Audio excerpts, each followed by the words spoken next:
The Commissioner of Police, Isaac Magagula, has encouraged male officers to speak out about their issues.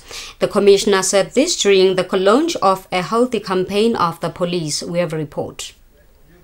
Since Father's Day is celebrated in the month of June, the Swaziland Police Service has launched a campaign where male police officers will be encouraged to speak about health and social issues. The campaign was launched by the Commissioner, Isaac Magagula, at a Sibayeni lodge in Matsapha.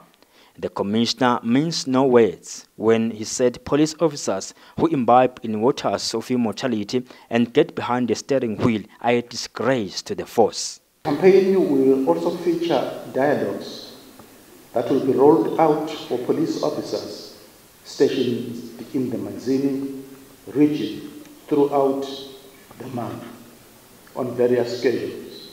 Although they will be run in Manzini region, other regions who will not have the time, but they will have it in the future, are more than welcome to join the dialogues.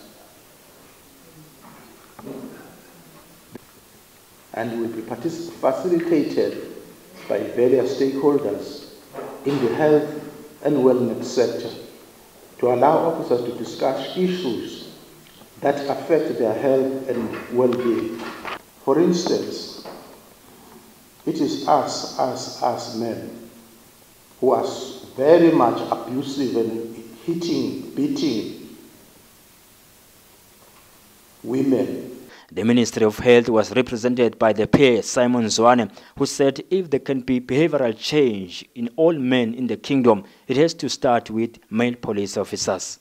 Each one of those, if they are going to be successful, it will be because the men of this country have decided to embrace them, have decided to partner with their families, to partner with their communities and push them forward.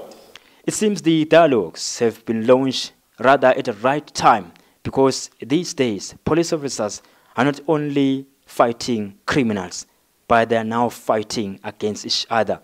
In fact, they are killing each other. For Swazi TV News, I'm Linton Gule with Sitle Dlamini.